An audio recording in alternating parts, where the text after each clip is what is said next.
Hi friends, Hindi recorded channel में आप सभी का स्वागत है। दोस्तों, अपने पिछले अध्यायों में हमने संप्रेषण यानी कि संचार व्यवस्था क्या होती है इसके विषय में जाना था। किसे कहते हैं हम संप्रेषण, इसके महत्व क्या हैं, इसके गुण दोष क्या हैं, साथ ही साथ लिखित संप्रेषण क्या होता है, इसके विषय में हमने चर्चा की थी। आज के अध्याय में हम संप्रेषण के एक प्रकार मौखिक संप्रेषण इसके विषय में चर्चा करेंगे और जानेंगे मौखिक संप्रेषण होता क्या है। दोस्तों, मौखिक संप्रेषण में संदेश देने वाला और प्राप्त करने वाला दोनों आमने सामने होते हैं, यानी कि इसमें समाचारों का आदान प्रदान मौखिक रूप से या बोलकर किया जाता है। शब्दों व वाक्यों के सहारे जब संप्रेषण किया जाता है तो उसे मौखिक संप्रेषण या मौखिक संचार कहते हैं। तो चलिए दोस्तों, शुरू करते हैं अपना आज का अध्याय और जानते हैं मौखिक संप्रेषण की परिभाषा और इसके क्या साधन हैं, किस के द्वारा यह कर सकते हैं हम मौखिक संप्रेषण, इसके विषय में विस्तार पूर्वक चर्चा करते हैं। सबसे पहले हम मौखिक संप्रेषण होता क्या है ये जान लेते हैं। दोस्तों, इससे अभिप्राय है मुख द्वारा संदेश को प्रेषित करना, अपना संदेश देना।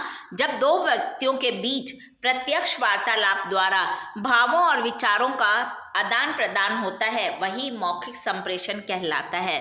दोस्तों, जब हमने आदि मनुष्य ने सभ्यता की थी, यानी कि शुरू से ही सभ्यता की आरंभिक अवस्था से ही, यानी कि जब आदिम मनुष्य था तब से ही संप्रेषण की यही प्रणाली सबसे ज़्यादा प्रचलित रही है और आज भी भारत में अशिक्षित वर्ग के बीच में यही प्रणाली का प्रचलन है। लेकिन वर्तमान युग में telephone, television, radio, video conferencing आदि आविष्कारों के अधिक प्रचलन के कारण यह जरूरी नहीं है कि संदेश के समय दोनों पक्ष आमने सामने हो, हम फोन पर भी बात कर सकते हैं। मौखिक संप्रेषण में दोनों पक्ष, यानी कि जो संदेश देने वाला होता है और प्राप्त करने वाला होता है, वो अपने अपने विचारों का विनिमय आदान प्रदान या तो मौखिक शब्दों द्वारा करते हैं, जैसे साक्षात्कार, सभा, विचार गोष्ठी, कक्षा आदि, इन सब के द्वारा होता है, या फिर किसी मशीन या बिजली से चलने वाले यंत्र की सहायता, यानी कि जो हमारा टेलीफोन हो गया समझो, या फिर वीडियो कॉन्फ्रेंसिंग, इनके द्वारा मौखिक संप्रेषण होता है।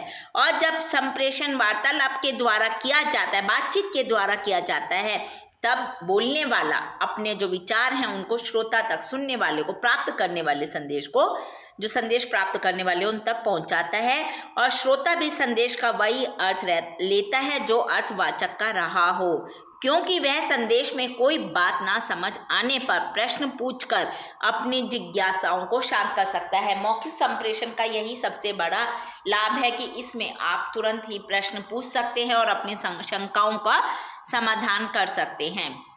दोस्तों, मौखिक भाषा में पार्श्व भाषा का भी, यानी कि जो पीछे वाली भाषा होती है, उसका भी विशेष महत्व है। इसमें यह देखा जाता है कि कोई व्यक्ति किस बात को किस प्रकार से करता है। इसमें स्वर, ध्वनि, आवाज़, लहजा, सुर आदि ये सब इस प्रकार से होने चाहिए कि जो संदेश प्राप्त करने वाला होता है उसे संदेश समझने में कठिनाई ना हो, वो आसानी से उस बात को समझ जाए और बोलते समय हमारे वाक्य अंत तक एक लहजे में ना होकर प्रायः उतार चढ़ाव युक्त होते हैं, यानी कि जैसी बात हमें कहनी होती है। कई बार हमारे बात करने का हम एकदम से तेज बोलते हैं, कई बार हमारा एकदम लहजा नरम हो जाता है, तो ये जो उतार चढ़ाव है यह अनुतान कहलाता है। और इसी अनुतान के कारण ही एक साधारण वाक्य, कोई सिंपल सा वाक्य, वही वाक्य आश्चर्य सूचक भी बन जाता है, नॉर्मल वाक्य भी हो जाता है और प्रश्न सूचक भी। कैसे, उदाहरण के रूप में बता देती हूँ।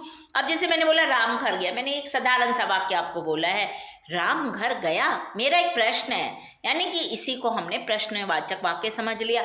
अब मैं बड़े आश्चर्यचकित हूँ कि राम घर गया, तो ये विस्मय आदि वाचक वाक्य बन गया। यानी कि आप देखेंगे कि एक ही वाक्य को बोलने के तरीके से तीन अर्थ हम निकाल सकते हैं और कभी कभी उच्चारण के समय हम किसी शब्द विशेष या किसी वाक्यांश पर अधिक बल देते हैं और जो ये बल होता है इसे हम कहते हैं बलाघात, और इसी के कारण ही शब्द अथवा वाक्य के अर्थ में अंतर आ जाता है। दोस्तों, इसके अलावा सांकेतिक संचार भी, यानी कि संकेतों द्वारा अपनी बात कहना भी मौखिक संचार का एक महत्वपूर्ण स्वरूप है। कभी कोई बात शब्दों द्वारा व्यक्त नहीं की जा सकती है। कई बार होता है कि हम कोई भी बात शब्द उसके लिए हम नहीं ढूंढ पाते तो हम अपने शारीरिक हाव भाव, मुख मुद्रा और संकेतों द्वारा सरलतापूर्वक उन बातों को अभिव्यक्त कर देते हैं। दाइले ने मौखिक संप्रेषण के विषय में कहा है, मौखिक संप्रेषण संचार की प्रक्रिया के अंतर्गत सबसे ऊपर है, क्योंकि इस प्रकार के संप्रेषण में शब्दों के साथ साथ शारीरिक भाषा का भी प्रयोग किया जाता है। आपके हाव भाव, आपके बोलने का तरीका, ये सब सामने वाले को बता देता है कि आप सच में क्या बात कह रहे हैं, और इसमें संदेश भेजने वाले व्यक्ति के भावों को आसानी से हम जान लेते हैं। चलिए दोस्तों, ये तो बस मौखिक संप्रेषण होता क्या है। अब इसके क्या साधन है, किसके द्वारा किया जाता है। सबसे पहला है प्रत्यक्ष संपर्क द्वारा। इसमें क्या होता है, आमने सामने बैठकर सीधी बातचीत करना इस संप्रेषण का सबसे सरल तरीका है।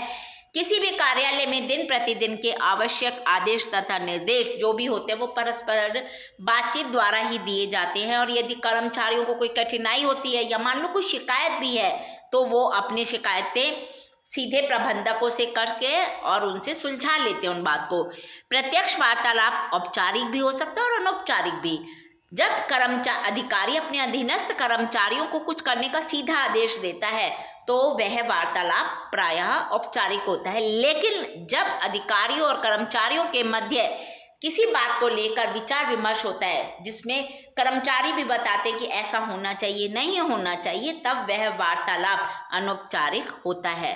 दोस्तों, साक्षात्कार यानी कि इंटरव्यू के अवसर पर भी दोनों पक्षों का आमना सामना होता है, बैठते हैं एक दूसरे के सामने और बातचीत के दौरान सभी आवश्यक बातों की जानकारी प्राप्त की जाती है। कभी कभी एक से अधिक व्यक्तियों को जब कोई सूचना दी जाती है, वो भी मौखिक संप्रेषण द्वारा, तो प्रत्यक्ष सामूहिक वार्तालाप इसका माध्यम बनता है। जब कभी प्रबंधक अपने कर्मचारियों के साथ किसी विषय पर सामूहिक विचार विनिमय करना चाहते हैं तो ऐसे में वो क्या करते हैं, एक मीटिंग बुला लेते हैं, बैठक बुला लेते हैं, और कभी कभी ये जो बैठक होती है वो विचार गोष्ठी का रूप धारण कर लेती है, तो कभी एक सार्वजनिक सभा का। विचार गोष्ठी में विचारों और सूचनाओं का आदान प्रदान द्विपक्षीय होता है, यानी कि दोनों अपने, सुनने वाले भी बोलने वाले भी अपने विचारों को रखते हैं, यानी कि प्रबंधक और कर्मचारी अपने विचार एक दूसरे के सम्मुख रखते हैं। लेकिन एक स्थिति में ऐसा होता है, दूसरी स्थिति में जब प्रबंधक अपने विचार ही सिर्फ कर्मचारियों तक पहुंचाते हैं लेकिन कर्मचारियों के विचार वो अलग से नहीं सुन सकते। इस साधन के द्वारा बहुत कम समय में अधिक लोगों को आदेश और निर्देश दिए जा सकते हैं और उनके विचार जाने जा सकते हैं। दोस्तों, दूसरा तरीका है मौखिक संप्रेषण का टेलीफोन, जो सबसे कॉमन है। आजकल मोबाइल हो गया, इस साधन के द्वारा दूर स्थित लोगों से संपर्क स्थापित किया जाता है, और मोबाइल फ़ोन ने तो सूचना के क्षेत्र में एक तरह से क्रांति ला दी। अब हम 24 घंटे हमारी जेबों में मोबाइल रहता है, हम कहीं से भी कोई भी सूचना किसी भी व्यक्ति तक आसानी से पहुंचा देते हैं। यह अत्यंत सुविधाजनक है और परिश्रम एवं समय को बचाने वाला एक प्रभावशाली माध्यम है। तीसरा है दोस्तों रेडियो अथवा और दूरदर्शन। इसके माध्यम से श्रोताओं को अनेक सूचनाएं प्रसारित की जाती हैं। इनका प्रयोग विज्ञापन, जनसंपर्क और ज्ञान विज्ञान के प्रसारण के लिए किया जाता है। दोस्तों, दूर ग्रामीण क्षेत्रों में जहां संप्रेषण का कोई भी साधन नहीं पहुंच पाता, वहां रेडियो तो एक कारगर उपाय है ही, साधन है सबसे बड़ा। इसकी कुछ सीमाएं भी हैं, जैसे संप्रेषण का एक कल मार्गी होना, एक ही मार्ग होता है, गोपनीयता का भाव होना और आकाशवाणी केंद्रों के द्वारा ही प्रोग्राम का प्रस्तावित किया जाना आदि। अगला है प्रशिक्षण, यानी कि इसमें क्या होता है, जो नए कर्मचारियों को नियुक्त किया जाता है उनको प्रारंभ में कंपनी प्रशिक्षण देती है और अपने कार्यों और अपनी गतिविधियों से कर्मचारियों को अवगत कराती है। और पुराने जो कर्मचारी होते हैं, जो पहले से उस कंपनी में काम कर रहे होते हैं, वो भी रिफ्रेशर कोर्स के द्वारा उन्हें नए नियमों से, उनको भी कंपनी के नए नियमों से प्रेरित मतलब जानकारी उनको उपलब्ध कराई जाती है, प्रेरित कराया जाता है और उन्हें नई नई जानकारियाँ दी जाती हैं। अगला है वीडियो कॉन्फ्रेंसिंग। ये आजकल चलने वाला सबसे, हम इसको अत्याधुनिक साधन भी कह सकते हैं। इसमें क्या होता है, आवाज़ और चित्र दोनों का एक साथ प्रेषण होता है, यानी कि एक साथ दोनों देखे जा सकते हैं और इस तकनीक के माध्यम से मात्र संदेश ही नहीं भेजे जाते बल्कि दो व्यक्तियों के मध्य वार्ता भी संभव है।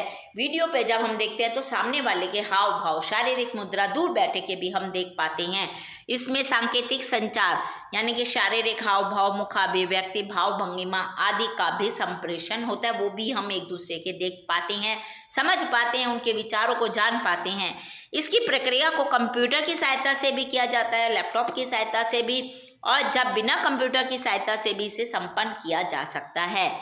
जब हम कंप्यूटर या लैपटॉप की सहायता से इस प्रणाली का प्रयोग करते हैं तो हमें computer, telephone, internet, laptop, web कैमरे की आवश्यकता पड़ती है और इसे ही कंप्यूटर कॉन्फ्रेंसिंग, लैपटॉप कॉन्फ्रेंसिंग कहा जाता है।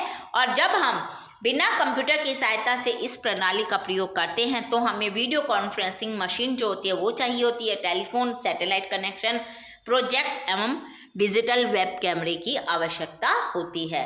तो इस तरह से दोस्तों हमने देखा कि मौखिक संप्रेषण के कितने साधन हैं। तो दोस्तों आज के अध्याय में हमने मौखिक संप्रेषण की परिभाषा और उसके साधनों के विषय में चर्चा की। हिंदी भाषा के और भी प्रमुख विषयों पर हम आगे के अध्याय में समय समय पर इसी प्रकार चर्चा करते रहेंगे। पर दोस्तों उन सबको सुनने के लिए आपको मेरे इस चैनल को लाइक और सब्सक्राइब करना होगा। साथ ही दोस्तों हिंदी भाषा से संबंधित कोई भी प्रश्न आप कमेंट बॉक्स में पूछ सकते हैं, मैं शीघ्र ही उसका उत्तर देने की कोशिश करूंगी। धन्यवाद दोस्तों, आपका दिन शुभ हो।